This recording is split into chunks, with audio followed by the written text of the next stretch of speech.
गांव ही नहीं घर घर में पहुंचाने का काम करें। इस कड़ी में आपने उसको बढ़ाने का काम किया, इसलिए आपको बहुत बहुत बधाई, बहुत बहुत शुभकामना। इस कार्यक्रम के संचालन कर रहे हमारे बड़े भाई आदरणीय प्रिंसिपल साहब। जब इस देश में 2014 में भारतीय जनता पार्टी की सरकार दिल्ली में बनी, इस देश के यशस्वी प्रधानमंत्री जी ने जब सदन में पहले ही दिन प्रवेश किए, उन्होंने सदन में सबसे पहले प्रवेश करने के बाद हमारे हिंदू रीति रिवाज के तहत चौखट, आप लोग कोई घर बनवाए होंगे, जब भी प्रवेश करते हैं तो सभी लोग प्रणाम करते हैं, नहीं चौखट को सभी लोग किए भी होंगे, जो भी नया घर बनवाए हैं तो पहले चौखट को प्रणाम करते हैं। जब इस सदन में लोकसभा में गए पहले दिन तो चौखट को प्रणाम किए। पत्रकार भाइयों ने पूछा कि माननीय प्रधानमंत्री जी, आपकी फुल देश की सरकार बनी है भारत में, देश के लिए आपकी क्या योजनाएं हैं? मेरे साथ सबसे पहले आदरणीय प्रधानमंत्री जी ने कहा कि भारत किसानों का देश है। यहाँ लगभग 80% जनसंख्या आबादी किसानों की है। जिस दिन हमारा किसान खुशहाल रहेगा, जिस दिन हम किसानों की आय को दुगुना कर लेंगे, सभी किसान के चेहरे पे मुस्कान आएगी, तभी जानेंगे पंडित दीनदयाल उपाध्याय, डॉक्टर श्यामा प्रसाद मुखर्जी का मिशन हम भारतवर्ष में पूरा कर लिए। अब उसी कड़ी में जब 2017 में आदरणीय सरकार बनी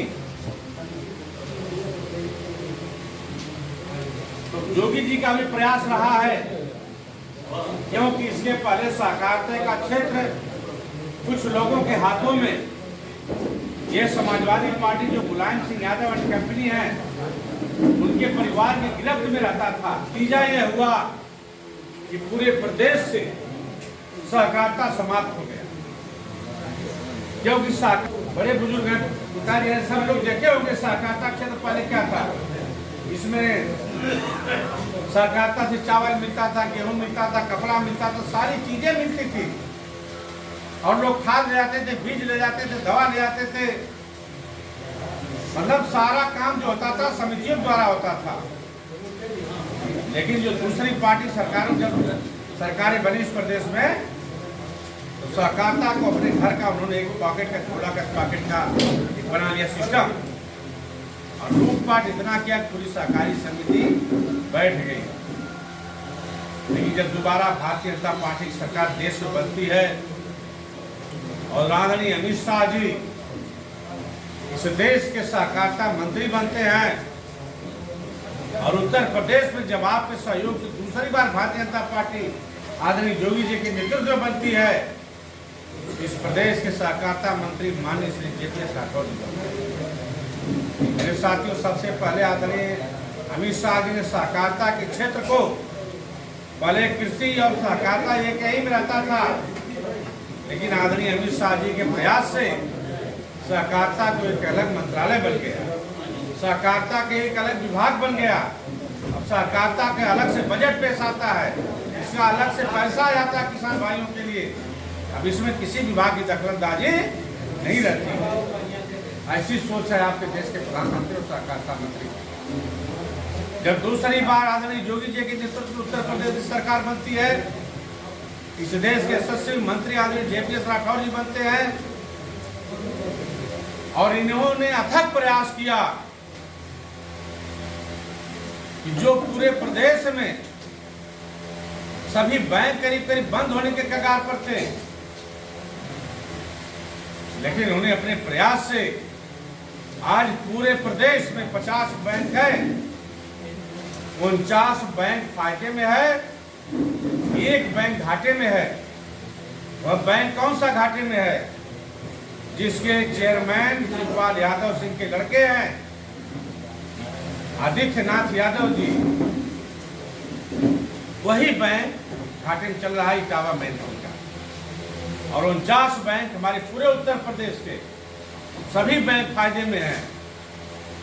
लेकिन मेरे साथियों, आज आजमगढ़ में हम लोग 2023 में चेयरमैन हुए, हमको लगता है लमसम 40, 45 या 50 समितियां चलती थी। आज तकरीबन 250 से ज़्यादा समितियां खाद जा रही है, बीज जा रहा है। सोचिए, ऐसी सरकार आपके बारे में सोच रही है। दूसरी चीज, इस समितियों से, बैंकों से लोन लेना, क्या लोगों का पैसा मिलना मुश्किल हो गया था। हमारे क्षेत्र की जनता, जनपद की जनता, प्रदेश की जनता बैंकों का चक्कर लगा रही थी। बैंकों में पैसा नहीं था कि किसी को दिया जाए। लेकिन मेरे साथियों, मैं बहुत बहुत धन्यवाद देता हूँ आदरणीय केपीएस राठौर जी को, जिनके प्रयास से पूरे प्रदेश में अब कोई किसान नहीं कर सकता है, कोई हमारा भाई नहीं कर सकता है कि सहकारी बैंक में मेरा 5 लाख रुपया जमा है, मुझको बैंक मैनेजर नहीं दे रहा है। थोड़ा सा विश्वास लोगों का हटा था, लेकिन हमारे सामने दो हमारे जिम्मेदार भाई बैठे हुए हैं। मनोज भाई भी जाते हैं। मंडल अध्यक्ष भाजपा पदना और एक किसान भी हूँ। किसान होने के नाते आज हम लोगों को बहुत ही, हम लोगों के बीच में हर्ष और खुशी का माहौल है कि हम लोगों के न्याय पंचायत में सरकार की तरफ से एक अच्छी सुविधा मिली है, साधन सहकारी समिति सोसाइटी की, जिससे कि हम लोग किसानों की अच्छा खाद या डाई अच्छे रेट में, और हम लोगों को कहीं भटकना नहीं पड़ेगा। और हम लोगों की खेती के लिए बहुत ही अच्छी सुविधा एक तरह से मान के चले कि खाद हर चीज़ उपलब्ध हो जाएगी। दवा खाद हम जो है इस सोसाइटी से हमको उपलब्ध होगा। कहाँ पे खुला है? बहुत बहुत सरकार को मैं बहुत बहुत धन्यवाद देना चाहता हूँ इस विषय पे। मैं अमनीश मिश्रा चंदौरा, हमारे न्याय पंचायत में आज सोसाइटी चंदौरा न्याय पंचायत में, और सोसाइटी खुल जाने से किसानों को बहुत अच्छी राहत यहाँ मिल गई है और सब लोग यहाँ खुश हैं। सोसाइटी से हमको अच्छी खाद मिलेगी यहाँ से और समय पर उपलब्ध हो जाएगा। इससे सारे लोग यहाँ सरकार की नीति से सारे लोग खुश हैं।